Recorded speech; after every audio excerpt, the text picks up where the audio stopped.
Good morning, third grade, and happy fourth quarter. We are here. We're in the last quarter of third grade, and that is so exciting. Even though we're doing it online, we are still, Mrs. Sweeney and I, we are still so excited to still be with you and to still teach you, even though it's through the internet. And we decided that because it's the fourth quarter, usually we do something a little different for reading. And I know my class has heard me talk about it before, but we read the BFG, and the BFG stands for The Big Friendly Giant. And it's one of our very favorite books to read, and typically we would read the book as a class or maybe in groups or however we would want to for the day. And then we would usually have like a BFG party at the end of the book where we would make some of his snacks and the drinks that he makes, and we watch the movie together. Unfortunately, I'm not sure what that looks like right now, but hopefully we'll be able to do some kind of special activity once we're done with this. But Mrs. Sweeney and I wanted to give you the chance to experience this with us, just like we've given other third graders the chance to experience it. So every day, part of your reading assignment is to check in your reading classroom and listen to your BFG read aloud. I will probably read 1 to 2 chapters a day, and all you have to do is listen. That's it.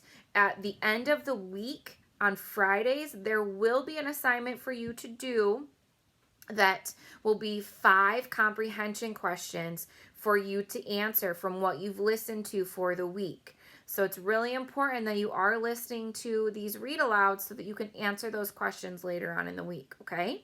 So today is the first day of reading the BFG, and I have to be completely honest, it is one of my very, very favorite books. And I know Mrs. Sweeney feels the same way because we agreed on this one because we both love this book. It's so, so good. So without further ado, here we go. It's the BFG, Chapter 1, The Witching Hour. Sophie couldn't sleep. A brilliant moonbeam was slanting through a gap in the curtains. It was shining right onto her pillow. The other children in the dormitory had been asleep for hours. Sophie closed her eyes and lay quite still. She tried very hard to doze off. It was no good. The moonbeam was like a silver blade slicing through the room onto her face. The house was absolutely silent. No voices came out from downstairs. There were no footsteps on the floor above either.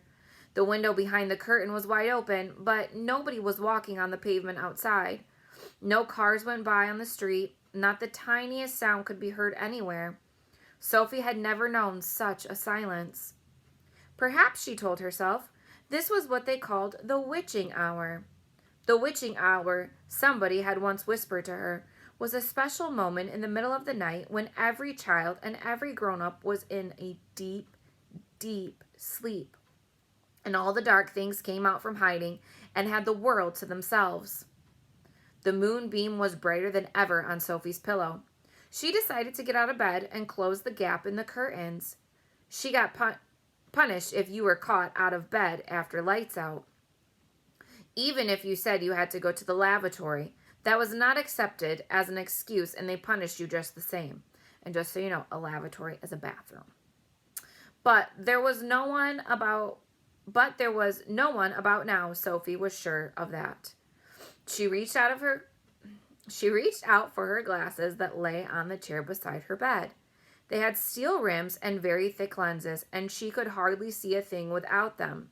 She put them on. Then she slipped out of her bed and tiptoed over to the window.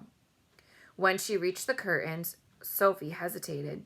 She longed to duck underneath them and lean out of the window to see what the world looked like now that the witching hour was at hand. She listened again. Everywhere it was deathly still. The longing to look out became so strong she couldn't resist it. Quickly, she ducked under the curtains and leaned out the window. In the silvery moonlight, the village street she knew so well seemed completely different. The houses looked bent and crooked, like houses in a fairy tale. Everything was pale and ghostly and milky white. Across the road, she could see Mrs. Rance's shop, where you bought buttons and wool and bits of elastic. It didn't look real. There was something dim and misty about that, too.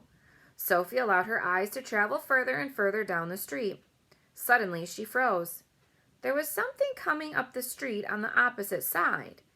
It was something black, something tall and black, something very tall, very black, and very thin. And that's it for today. That was chapter 1. So tomorrow we will see what Sophie sees out her mysterious, or out her window at this mysterious figure she sees. So remember, every day, come back so that you can listen to the next chapter. We'll see you tomorrow.